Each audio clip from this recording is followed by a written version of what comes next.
اور یہ بتانا بھی ہے کہ ہم نے انسان کے لیے سعادت اور بدبختی دونوں راستے کھول دیے ہیں۔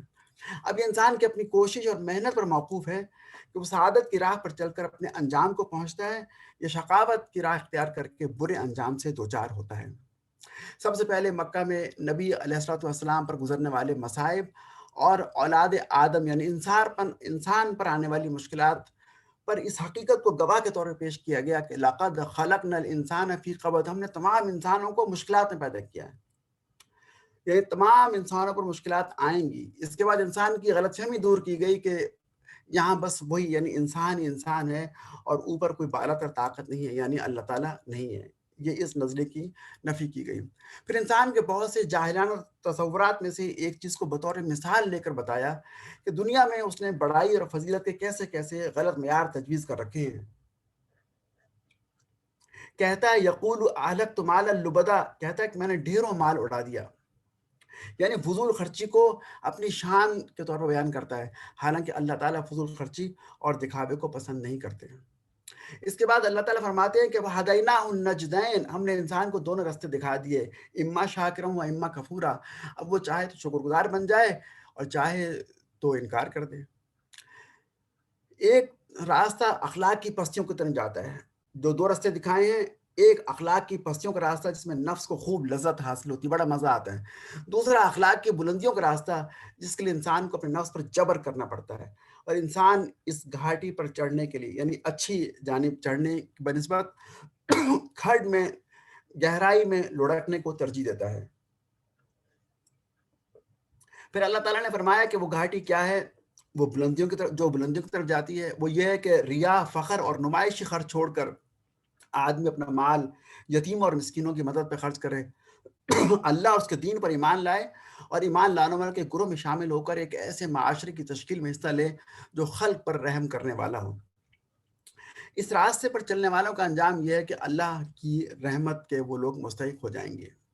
اس کے بعد اگلی سورت سورہ الشمس ہے، یہ مکی سورت ہے۔ اس کا موضوع نیکی اور بدی کا فرق سمجھانا اور لوگوں کو برے انجام سے ڈرانا ہے۔ مضمون کے لحاظ سے یہ سورت دو حصوں پر مشتمل ہے۔ پہلا حصہ اول سے لے کر 10ویں آیت تک چلتا ہے۔ اس حصے میں 3 باتیں بتائی گئیں۔ ایک تو یہ کہ نیکی اور بدی ایک دوسرے سے مختلف ہیں۔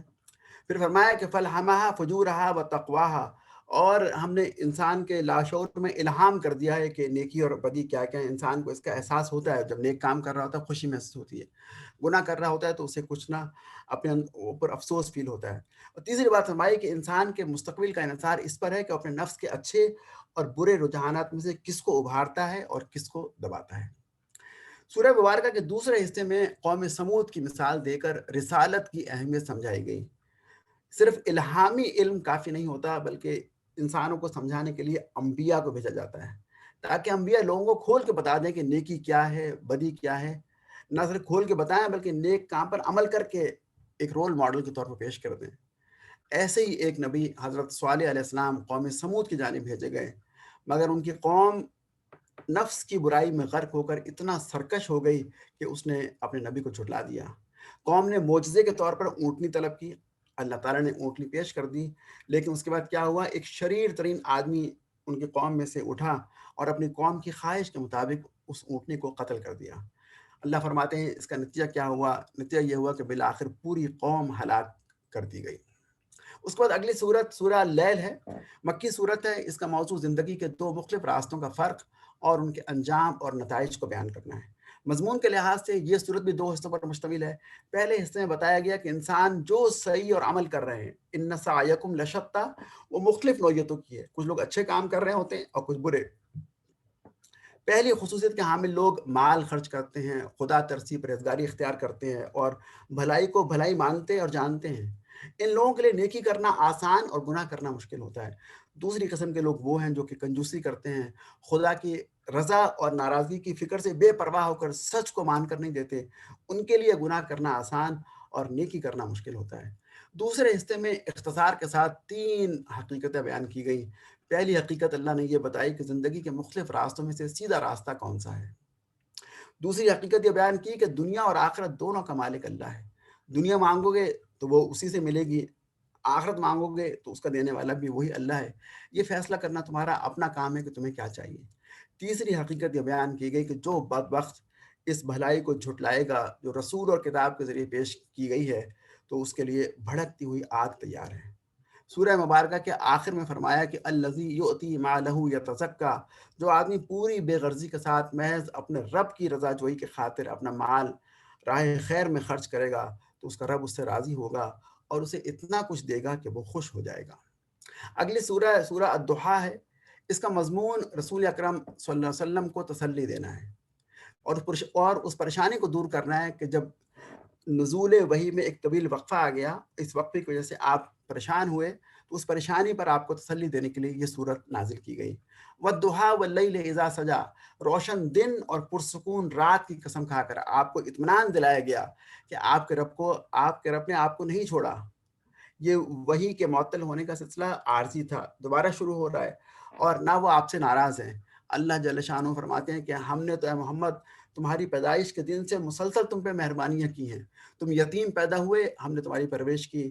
تم ناواقف راہ تھے، ہم نے تمہیں راستہ دکھایا.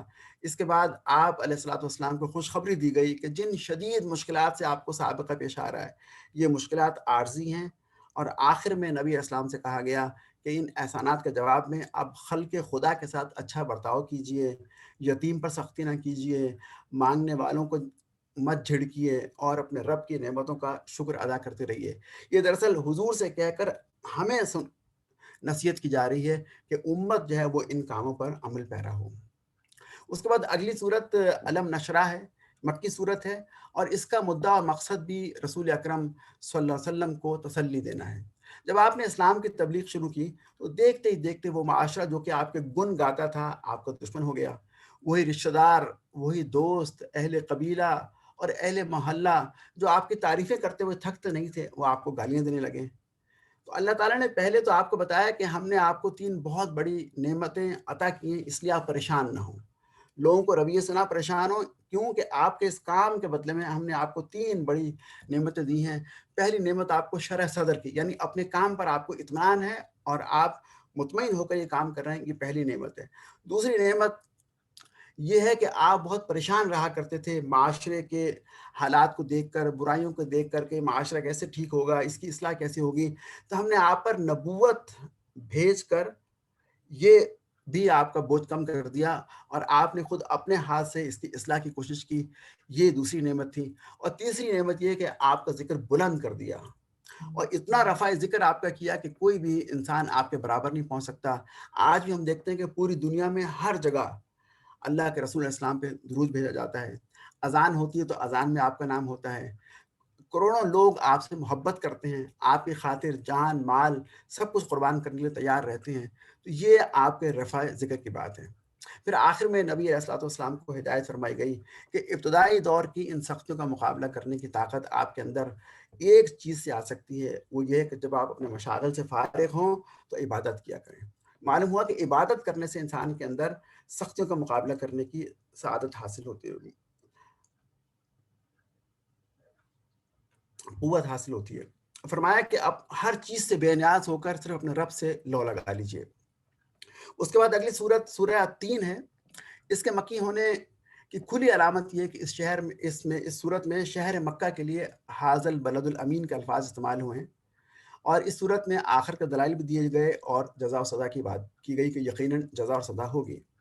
جلیل القدر انبیاء کے مقامات ظہور کی قسم کھا کر والتین والزیتون وطور سینین وہذا البلد الامین، ان کی قسم کھا کر فرمایا کہ اللہ تعالیٰ نے انسان کو بہترین ساخت پر پیدا کیا ہے. اس کے بعد یہ بتایا کہ انسان 2 طرح کے ہوتے ہیں. ایک وہ جو بہترین ساخت پر پیدا ہونے کے بعد برائی کی طرف مائل ہوتے ہیں اور اخلاقی پستی میں گرتے گرتے اسفلا سافلین تک پہنچ جاتے ہیں، نچلوں میں سے نیچ. اور دوسرے وہ ہیں جو ایمان اور عمل صالح کا رستہ اختیار کر کے اس مقام بلند تک پہنچ جاتے ہیں جو احسن تقویم کہلاتا ہے، یعنی بہت اعلیٰ مقام. اگر پستی میں گرنے والوں کو کوئی سزا اور بلندی پہ چڑھنے والوں کو کوئی اجر نہ ملے اور انجام کار دونوں کا یعنی اینڈ رزلٹ دونوں کا یکساں ہو تو اس کا معنی تو یہ ہوا کہ خدا کی خدائی میں کوئی انصاف نہیں ہے. یہ بات عقل عام کے خلاف ہے. عقل عام اس بات کا تقاضا کرتی ہے کہ انصاف کیا جائے. ہم دنیا کے بادشاہوں سے چاہتے ہیں کہ انصاف کریں تو اللہ تعالیٰ تو تمام بادشاہوں کا بادشاہ ہے، وہ یقیناً انصاف کرے گا۔ اس کے بعد سورہ علق ہے۔ سورہ علق کی پہلی 5 آیات پہلی وہی ہیں۔ آپ غار حرا میں عبادت میں مصروف تھے کہ جبرائیل علیہ السلام تشریف لائے اور کہا کہ اقرا۔ آپ نے کہا کہ ما انا بقاری، میں تو پڑھا لکھا نہیں ہوں، اور اس کے بعد دوبارہ کہا، اس کے بعد پھر آپ کسی نے مبارک کو بھیجا اور پھر آپ سے پڑھنے کا کہا تو آپ نے پڑھنا شروع کر دیا۔ یہ پہلا حصہ پہلی 5 آیات پہ تھا۔ دوسرا حصہ اس وقت نازل ہوا جب رسول علیہ الصلوۃ والسلام نے کعبہ کے صحن میں اسلامی طریقے پر نماز پڑھنی شروع کر دی، اور ابو جہل نے آپ کو ڈرا دھمکا کر اسے روکنا چاہا۔ ارایت الذی ینہا، اللہ تعالیٰ فرماتے ہیں تم نے دیکھا اس شخص کو، یعنی ابو جہل کو، جو منع کرتا ہے اس شخص کو ابداً اذا صلی، جبکہ وہ بندہ نماز پڑھتا ہے، یعنی جب حضور نماز پڑھتے ہیں تو آپ کو منع کرتا ہے۔ دیکھو اگر وہ ابو جہل باز نہ آیا تو ہم اس کی پیشانی کے بال پکڑ کر گھسیٹیں گے، اس پیشانی کو جو جھوٹی اور سخت خطا کار ہے، وہ بلا لے اپنے حامیوں کی ٹولی کو، اور ہم بھی عذاب کے فرشتوں کو بلا لیں گے۔ اگلی سورہ القدر ہے۔ اس کا موضوع لوگوں کو قرآن کی قدر و قیمت اور لیلۃ القدر کی اہمیت سے واقف کرانا ہے۔ قرآن تقدیر ساز رات، شب قدر جسے ہم کہتے ہیں فارسی میں، اور نائٹ اور پاور کہا جاتا ہے انگلش میں، یہ رات جو ہے وہ رمضان کے آخری عشر کی طاق راتوں میں رکھی گئی ہے۔ شب قدر کے 2 معنی ہیں۔ ایک یہ وہ رات ہے جس میں تقدیروں کے فیصلے کر دیے جاتے ہیں۔ اس رات میں اس قرآن کا نزول محض ایک کتاب کا نزول نہیں، بلکہ یہ وہ کلام ہے جو نہ صرف قریش بلکہ عرب اور دنیا کی تقدیر بدل کر رکھ دے گا۔ ایک تو یہ اس رات کی اہمیت ہے، اور دوسرے اس کے معنی یہ ہیں کہ یہ بڑی قدر و منزلت والی رات ہے، اور یہ رات 1000 مہینوں کی عبادت سے زیادہ بہتر ہے۔ کفار قرآن پاک کو اپنے لیے ایک مصیبت سمجھتے ہیں اور اسے کوستے کہ کیا بلا ہم پر نازل ہو گئی ہے۔ فرمایا یہ تو بڑی بابرکت کتاب ہے، یہ کوئی بلا نہیں ہے بلکہ بابرکت کتاب ہے۔ آخر نے بتایا کہ اس رات میں روح الامین، یعنی شب قدر میں روح الامین اور فرشتے ہر کام کے انتظام کے لیے اپنے پروردگار کے حکم سے اترتے ہیں، اور فجر تک یہ سلسلہ جاری رہتا ہے۔ سلام ہی حتی مطلع الفجر، اور یہ رات طلوع فجر تک سراسر سلامتی والی رات ہے۔ اس کے بعد اگلی صورت سورہ البینہ ہے، مدنی صورت ہے، اور اس کا موضوع یہ ہے کہ یہ بتایا گیا کہ قرآن کے ساتھ ساتھ ایک رسول بھیجنا کیوں ضروری تھا۔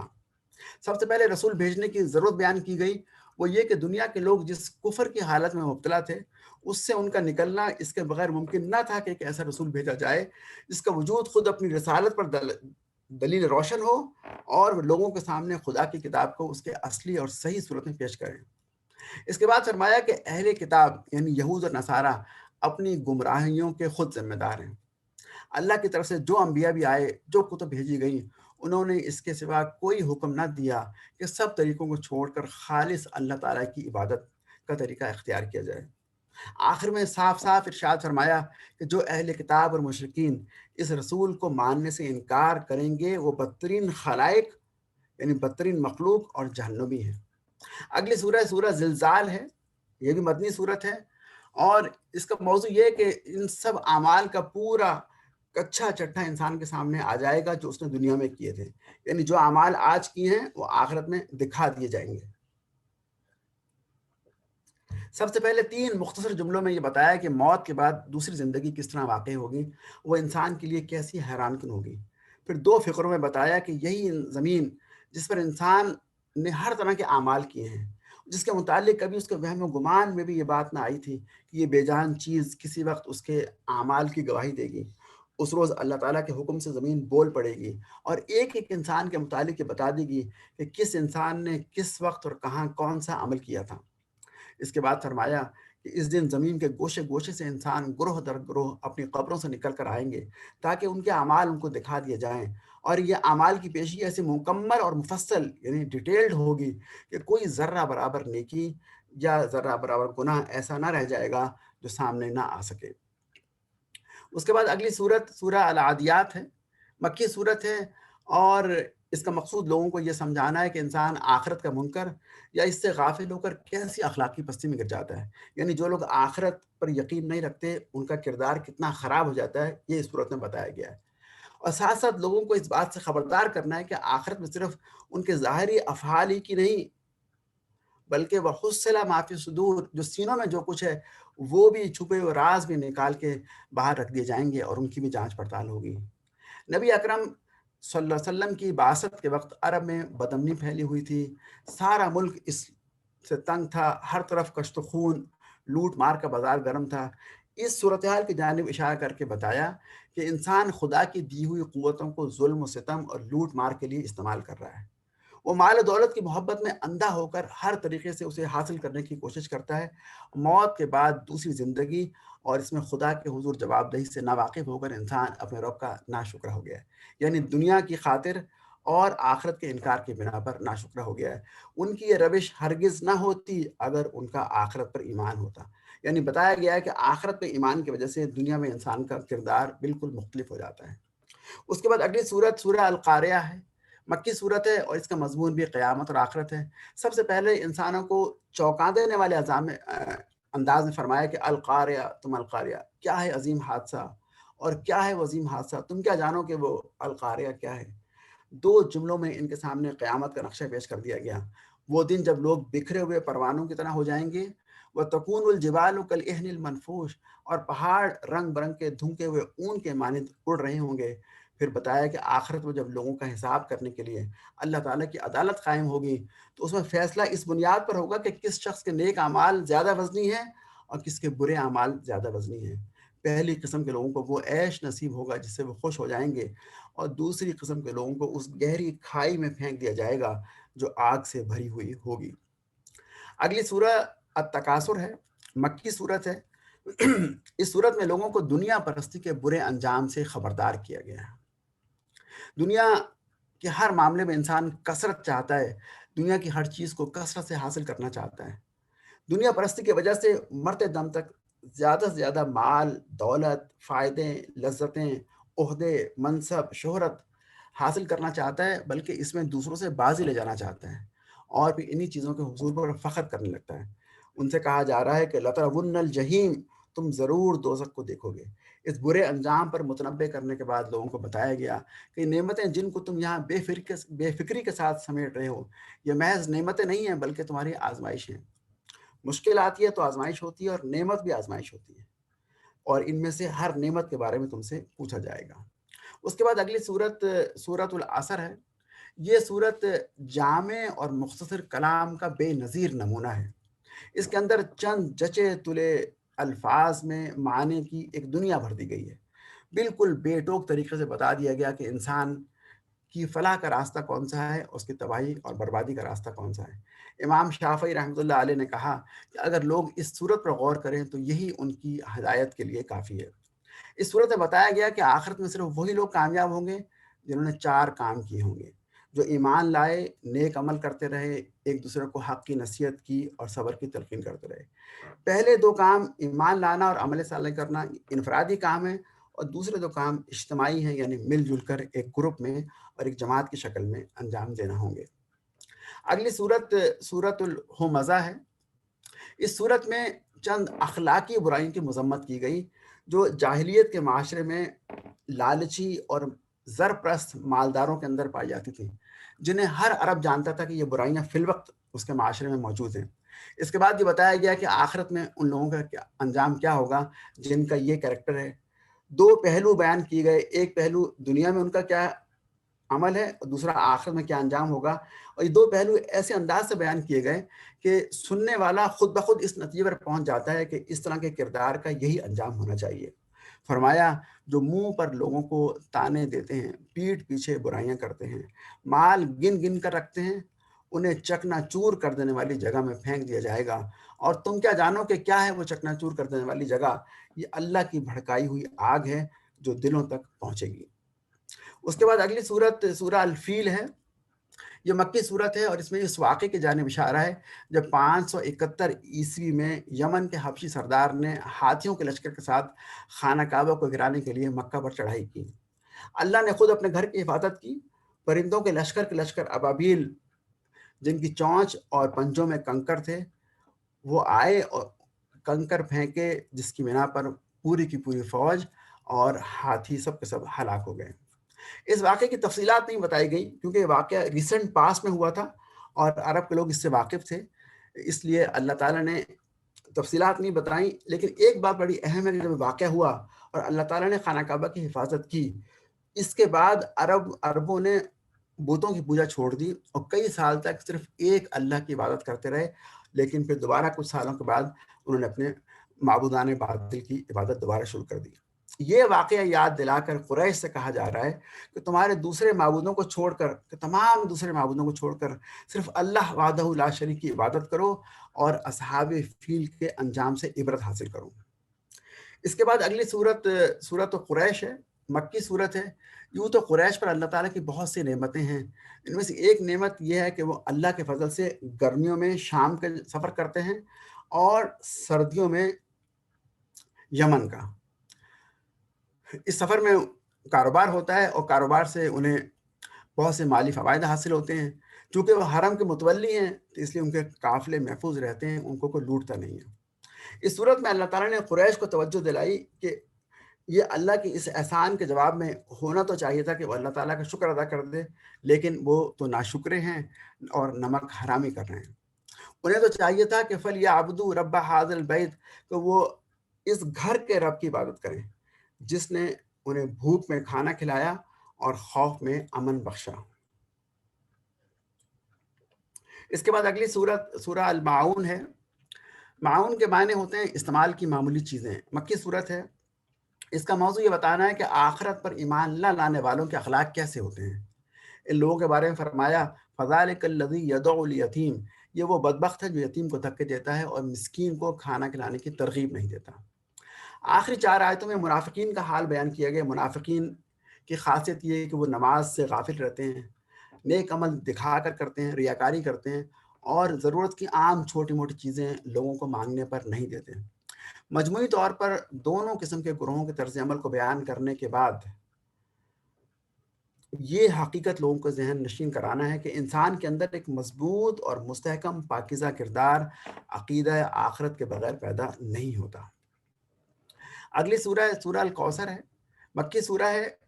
جب نبی علیہ السلام کے بیٹوں کا انتقال ہوا تو اس وقت ابو لہب نے پھپتی کسی کہ نعوذ باللہ محمد صلی اللہ علیہ وسلم کی دم کٹ گئی، یعنی آپ بے اولاد ہو گئے اور آئندہ کے لیے آپ کی نسل نہیں چلے گی۔ اس کے جواب میں سورہ کوثر نازل ہوئی۔ اللہ نے فرمایا کہ انا اعطیناک الکوثر، اے نبی ہم نے تمہیں کوثر عطا کی۔ کوثر سے کیا مراد ہے؟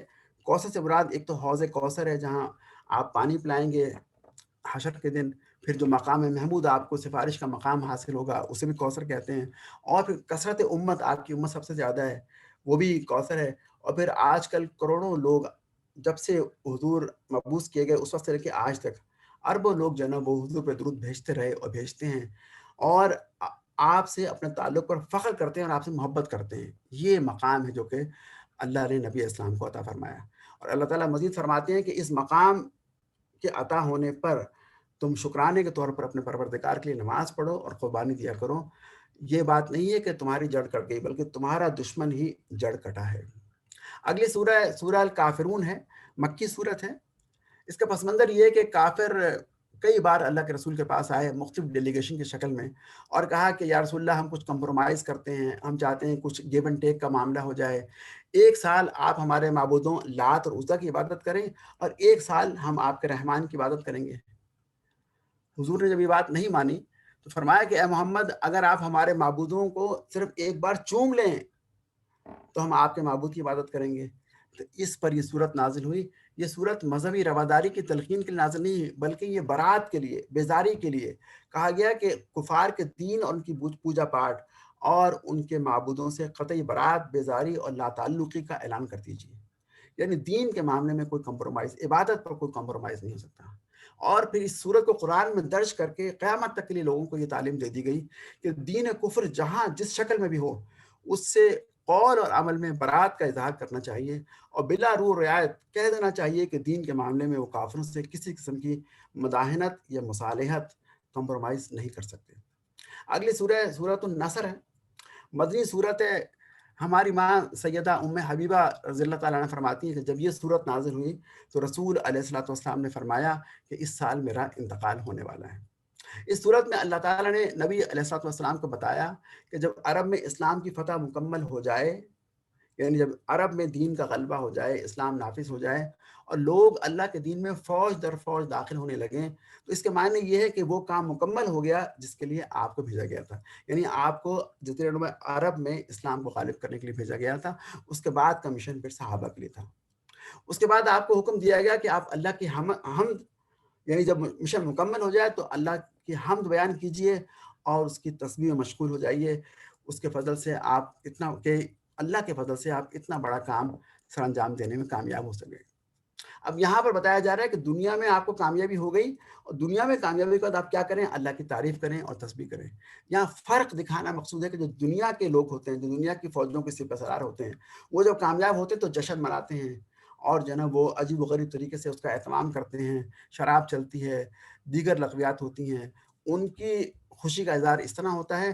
اور ایک مسلمان سپہ سالار کو یہ بتایا گیا کہ اس کی خوشی کا طریقہ یہ ہوگا کہ وہ اللہ کی حمد بیان کرے اور اس کی تسبیح میں مشغول ہو جائے. اگلی سورہ سورۃ اللہب ہے. یہ مکی صورت ہے اور قرآن پاک میں یہ واحد مقام ہے جہاں ایک دشمن اسلام کا نام لے کر اس کی مذمت کی گئی. ابو لہب حضور کو بہت تنگ کیا کرتے تھے، آپ کے چچا تھے. چچا ہونے کی وجہ سے لوگ ابو لہب کی باتوں کا اعتبار کرتے ہیں، لیکن جب سورہ لہب نازل ہوئی تو اس کے بعد ان کا اعتبار ختم ہو گیا. اس صورت میں حضور کے چچا کی مذمت کی گئی تو لوگوں کو معلوم ہو گیا کہ حضور کے دین کا، کہ حضور صلی اللہ علیہ وسلم دین کے معاملے میں کسی کا لحاظ کر کے کمپرومائز نہیں کرتے. جب اعلان رسول اسلام کے اپنے چچا کی خبر لے ڈالی گئی تو لوگ سمجھ گئے کہ یہاں کسی لاگ لپیٹ کی گنجائش نہیں.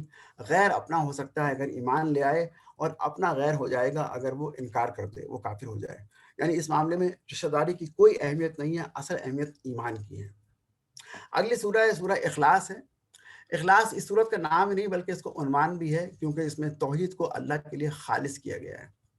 جب نبی علیہ الصلوۃ والسلام توحید کی دعوت لے کر اٹھے تو اس وقت بت پرست مشرکین ان معبودوں کو پوج رہے تھے جو لکڑی، پتھر، سونے اور چاندی جیسی چیزوں کے بنے ہوئے تھے. ان کے جسم تھے، ان کے ہاتھ پاؤں تھے، شکل و صورت تھی. پھر یہ کہ وہ کسی کو دیوی کہتے، کسی کو دیوتا کہتے، باقاعدہ ان کے نام ہوتے کہ یہ فلاں کی بیوی ہے، فلاں کا شوہر ہے، ان کی اولاد قرار دی جاتی. یہ ان کا پس منظر تھا. تو ایک دفعہ وہ حضور کے پاس آئے اور آ کر آپ سے کہا کہ یا رسول اللہ، اے محمد صلی اللہ علیہ وسلم، ہمارے تو معبود لکڑی، پتھر، سونے کے بنے ہوئے، تو آپ کا معبود کس چیز سے بنا ہوا ہے؟ ذرا اس کی تشریح کیجیے، بتائیے. اس پر یہ صورت نازل ہوئی اور قرآن کا یہ اعجاز ہے کہ اس نے ان سوالات کا جواب چند الفاظ میں دے کر اللہ کی ہستی کا ایسے واضح تصور پیش کر دیا کہ جو تمام مشرکانہ تصورات کو ختم کر دینے والا ہے. اور آپ کی اللہ کی ذات سے منسوب مخلوقات والی صفات بالکل الگ کر دی گئی. فرما دیا گیا کہ اللہ ایک ہے، اللہ بے نیاز ہے، نہ اس نے کسی کو جنا، نہ کسی نے اس کو جنا، اور کوئی اس کا ہمسر نہیں ہے. تو یہ کہہ کر بات کو ختم کر دیا گیا. سیدہ عائشہ فرماتی ہیں کہ یہ بخاری مسلم کی متفق علیہ حدیث ہے کہ ایک دفعہ رسول اکرم صلی اللہ علیہ وسلم نے ایک صاحب کو مہم کا سردار بنا کر بھیجا. پورے سفر کے دوران ان صاحب کا، ان قائد کا طریقہ یہ رہا کہ ہر نماز میں وہ سورہ فاتحہ اور ایک سورت پڑھنے کے بعد پھر سورہ قل واللہ احد پڑھ کے اپنی قرات کو ختم کرتے ہیں. واپسی پر ان کے ساتھیوں نے حضور سے اس بات کا ذکر کیا. آپ نے فرمایا کہ ان سے پوچھو وہ ایسا کیوں کرتے تھے. جب ان سے پوچھا گیا تو انہوں نے کہا کہ اس میں رحمان کی صفت بیان کی گئی ہے، اس لیے مجھے اس کا پڑھنا بہت محبوب ہے. حضور نے یہ بات سنی تو لوگوں سے فرمایا کہ اخبرہ ان اللہ تعالی یحبہ، آپ اس شخص کو خبر دے دو کہ اللہ تعالیٰ اسے محبوب رکھتا ہے. یعنی سورہ احد پڑھنے کی بنا پر اللہ تعالیٰ بندے سے محبت رکھتا ہے، بندے کو محبوب بنا لیتا ہے. اس کے بعد آخری دو صورتیں الفلق اور الناس ہیں، جنہیں معوذتان یا معوذتین کہتے ہیں. جو اسلام کی دعوت پھیلتی گئی، کفار مکہ کی مخالفت بھی شدید تر ہوتی چلی گئی. کفار کے دلوں میں تو حضور کے خلاف ہر وقت دشمنی کی بھٹیاں سلگتی رہتی تھیں. مشورے کیے جاتے تھے کہ کوئی ایسا موقع ملے کہ چھپ کر حضور کو ہلاک کر دیا جائے، آپ کے خلاف کوئی جادو ٹونا کیا جائے، کوئی ایسا معاملہ ہو کہ آپ بیمار پڑ جائیں یا آپ کا ذہنی توازن ٹھیک نہ رہے یا وفات پا جائیں. تو اس طرح کی کوششوں میں وہ لوگ لگے ہوئے تھے اور ان کے دلوں میں حسد کی آگ جل رہی تھی. ان حالات میں، ان دو صورتوں میں نبی علیہ الصلوۃ والسلام سے فرمایا کہ ان لوگوں سے کہہ دو کہ میں پناہ مانگتا ہوں صبح کے رب کی تمام مخلوقات کے شر سے، رات کے اندھیرے، جادوگروں اور جادوگرنیوں کے شر سے اور حاسدوں کے شر سے۔ یعنی حضور سے فرمایا گیا کہ آپ اس طرح کہہ کر اللہ تعالیٰ کی پناہ میں آ جائیں۔ پھر ان سے کہہ دو کہ میں پناہ مانگتا ہوں انسانوں کے رب، انسانوں کے بادشاہ، انسانوں کے معبود کی ہر اس وسوسہ انداز کے شر سے جو بار بار پلٹ کر آتا ہے، یعنی شیطان الخناس، اور لوگوں کے دلوں میں وسوسے ڈالتا ہے، خواہ وہ شیاطین جن میں سے ہو یا شیاطین انسانوں میں سے۔ یہ صورتیں عام طور پر جادو اور نظر بد کے لیے بھی پڑھی جاتی ہیں۔ اس کے ساتھ ہی قرآن پاک کا یہ جو خلاصے کا پروگرام تھا یہ ختم ہوا۔ اللہ تعالیٰ کا شکر ہے کہ اللہ تعالیٰ نے ہمیں ماہ رمضان کی ان مبارک راتوں میں قرآن مجید کا خلاصہ بیان کرنے اور سننے کی توفیق عطا فرمائی۔ ہم اس نعمت پر جتنا بھی شکر ادا کریں کم ہے۔ اس موقع پر میں منتظمین، خاص طور پر اسد بھائی اور دیگر اور باقی جو 4 مربین ہیں، ان کی جانب سے تمام خواتین حضرات کا دل کی گہرائیوں سے شکر ادا کرتا ہوں۔ انہیں مبارکباد بھی پیش کرتا ہوں کہ اس پروگرام میں شریک ہوئے۔ دورہ قرآن کے خلاصے کے دوران جو باتیں کہی گئیں وہ سراسر اللہ کی مہربانی سے ہوا۔ جو بھی سچ اور حق بیان کیا گیا وہ اللہ کی توفیق سے ہوا، اور جہاں بھی ہم بھائیوں سے جو غلطیاں ہوئیں وہ ہماری کم علمی کی بنا پر ہوئی۔ اللہ تعالیٰ ہماری ان غلطیوں کو معاف فرمائے۔